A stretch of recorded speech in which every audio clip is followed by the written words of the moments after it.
Alrighty, so this is going to be a quick little video. Why? Because I'm doing the reviews on the Runaways. This is just the first 3 episodes that were released, I think, today. What did I think about it? If they focus more on the parents, this show will get a 9 out of 10. I mean, honestly, the parents are more interesting than the kids. Now, am I a huge fan of Marvel's Runaways? I've heard about it. I've seen screenshots about them. I'm not a huge fan of the Runaways. I know about them, but I'm not a huge fan of them. I'm not like a encyclopedia for that one. That's one property I'm not very familiar with. I do know some are mutants and some are this, so I'm not going to really go dive in too much into that, because if you've seen it, you've seen it. If you haven't seen it, I don't know what to tell you. Now, I'm not going to spoil anything because I think a lot of people haven't seen it. It's only 3 episodes. It's on Hulu. I think you have to pay for it for Hulu Plus. Now, I do not have Hulu Plus this month. I found it by other means. I have my ways. However, we're not disclosing that in this video. However, it came out, saw it. I actually enjoyed it. I said, this is pretty good. Not best, but pretty good. I'll say this, they have a badass intro. I love the music they have, like the soundtrack they use for it. It's pretty cool. I like the soundtrack, a lot of the music choices they've used. The characters, again, I'm not very familiar with the majority of the characters or majority of the cast. The only one I know is James Masterson. He's done Spike from Buffy the Vampire Slayer. He's done Lex Luthor from DC Universe and all the other DC properties before. He's like the go-to Lex Luthor. If Clancy Brown wasn't working, they go to him. And also he did voice Superman, Lex Luthor in that Superman Doomsday, which we all like to consider is a Doom film. It's DC's Doom film. You know how Doom is a bad film and Rock comes out every other month and comes out and says, oh, that's a terrible film. Well, Superman Doomsday is up there with it. Just for DC fans. The problem with the show is, like I said, the adults, the parents, you really want to follow them. The kids are not the shining example here, like to the point where they got back to the kids. I sat there like, I really don't give a fuck about y'all.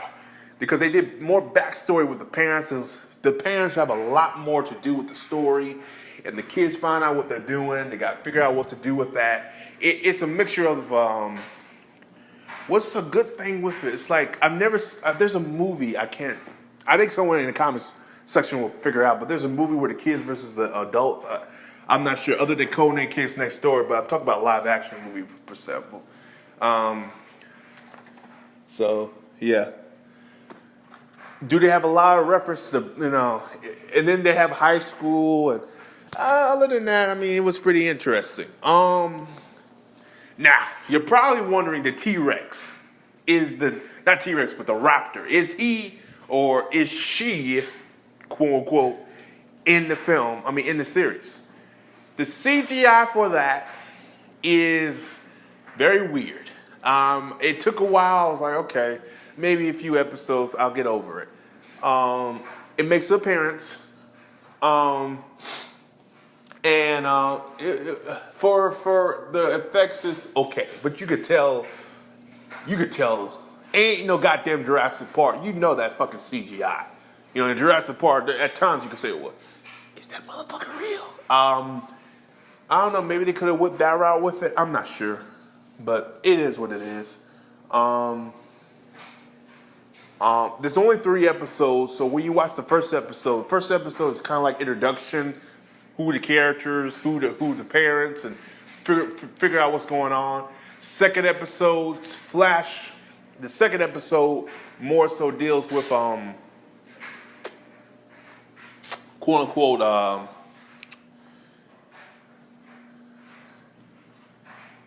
it's a blend of flashbacks of what happened prior to the episode, how they got to that point. That's pretty much the first half. Then they come back and the kids trying to work together, figure out what the hell's going on.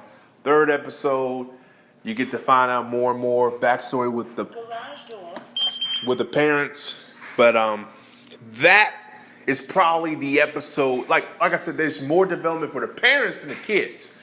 For me, I really don't care too much for the parents, because again, I'm coming for the Runaways, but at this point, I'm coming for the Runaways parents, and it's kind of weird to say, but if you want my, I guess, rating, because if you made it this far, I applaud you, because I went everywhere with this video. But 1 minute.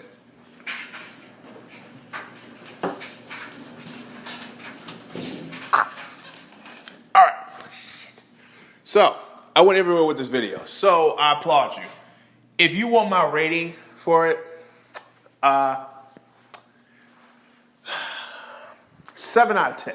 Not bad, not great, but decent. Decent enough to keep watching to the end, because there's only 10 episodes. They're going to air it all the way up to January. I don't know how Hulu's going to do it. They'll probably drop 3 episodes here, 3 later. I'm not very sure how they're going to do it. So regardless, I'll probably do another review of the Runaways, because this is going to be part 1. And then I'll do part 2 when the series is all wrapped up and I can give you my full review. So right now, as of right now, for the first 3, 7 out of 10. By the end of the season, I might give you, for part 2, might be about 8, maybe an 8 out of 10. Who knows? As of right now, it's okay. It's okay. God knows, a lot of people were worried about the series because they saw how Iron Fist was bad, but no, this is pretty good. I'm actually looking forward to Cloak and Dagger. Reason being, because that's a different take in Cloak and Dagger. And again, I don't know. I'm a sucker for I'm a sucker for superheroes that goes different route. For this one, Cloak and Dagger is not going the typical superhero route. Same with the Runaways, but Cloak and Dagger is not going to focus on. See, the Runaways are focusing on the parents and their mystery, and so it's a lot of people they focus on. Cloak and Dagger is going to focus on 2 characters. Now it's going to be a romance story, and it's like I've been missing a little bit more romance from my superheroes now, because lately we haven't been having a lot of romance in superhero films due to the fact that everything's been quote unquote action heavy or grim and dark like a Logan. So it'd be nice to take it back a little bit. Some people say with Deadpool, but honestly, that's not even a romance. That was just, we know what it is. As always, guys, like, subscribe. Peace. Have a Johnson day. And go check out Runaways on Hulu. Yeah, I'll talk to you later.